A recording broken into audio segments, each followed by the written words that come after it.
അപ്പൊ അതിലുണ്ടായ ധാരണകൾ ഒന്ന്, ഈ PSC നോട്ടിഫിക്കേഷൻ പോസ്റ്റിംഗ് ഒന്നും നടന്നില്ലെങ്കിലും 3 കൊല്ലം കൂടുമ്പോൾ പുതിയ പുതിയ പരീക്ഷയും നോട്ടിഫിക്കേഷനും വരികയാണ്.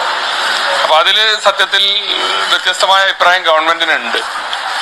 അപ്പൊ അത് PSCയുമായി സംസാരിച്ച് പോസ്റ്റിംഗ് നടക്കാത്ത വേക്കൻസി റിപ്പോർട്ട് ചെയ്യാതെ നിരന്തരമായി നോട്ടിഫിക്കേഷൻ വരുന്ന ഒരു പ്രക്രിയക്ക് ഒരു പരിഹാരം ഉണ്ടാവണം. പലപ്പോഴും ഒരാളെ പോലും പോസ്റ്റ് ചെയ്യാതെ റാങ്ക് ലിസ്റ്റ് അവസാനിച്ചു എന്ന് പറയാറുണ്ട്. എന്താ കാരണം? വേക്കൻസിക്ക് അനുസൃതമായിട്ട് വേണം നോട്ടിഫിക്കേഷനും പോസ്റ്റിങ്ങും ഉണ്ടാവാൻ, റാങ്ക് ലിസ്റ്റ് ഉണ്ടാവാൻ. റാങ്ക് ലിസ്റ്റ് അങ്ങനെ ഉണ്ടാകുമ്പോഴേ പോസ്റ്റിംഗ് നടക്കുള്ളൂ. അപ്പോ അതിലൊരു കാര്യം, ഈ നോട്ടിഫിക്കേഷന്റെ കാര്യത്തിൽ ഇവർ പറയുന്നതിൽ ന്യായമുണ്ടെന്ന് നമ്മൾ മനസ്സിലാക്കും. അതുപോലെ തന്നെ പിന്നെ ഒന്ന് ആവശ്യപ്പെട്ടത് ഈ നിലവിലുള്ള റാങ്ക് ലിസ്റ്റിന്റെ കാലാവധി നീട്ടണം എന്നുള്ളതാണ്. അപ്പൊ ഈ റാങ്ക് ലിസ്റ്റിന് ഇനി 1.5 വർഷത്തിലധികം സമയമുണ്ട്.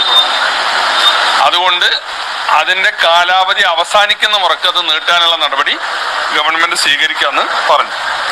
പിന്നെയുള്ളത് HTV പോസ്റ്റ്, അതായത് ഹെഡ് മാസ്റ്റർമാര് 150-ൽ കൂടുതൽ കുട്ടികളുള്ള സ്കൂളിൽ ക്ലാസ് എടുക്കേണ്ടതില്ല, അവർക്കൊരു പകരം ഒരാളെ വെക്കാം. അതിപ്പോ സാധാരണ ഡെയിലി വേജസിനാണ് വെക്കുന്നത്.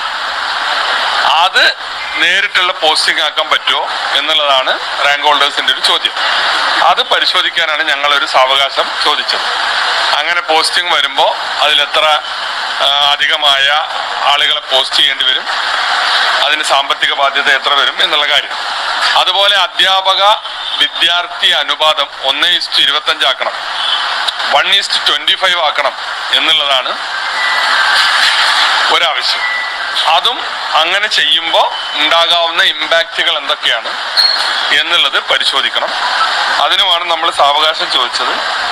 പിന്നെ മറ്റൊരു കാര്യം ഗവൺമെന്റ് ഉറപ്പ് കൊടുത്തത്, PSC റാങ്ക് ലിസ്റ്റ് മുഖാന്തരം നിയമനം നേടിയ ഒരാളും ഡിവിഷൻ ഫാളിന്റെ പേരിൽ പുറത്തു പോകേണ്ടി വരില്ല.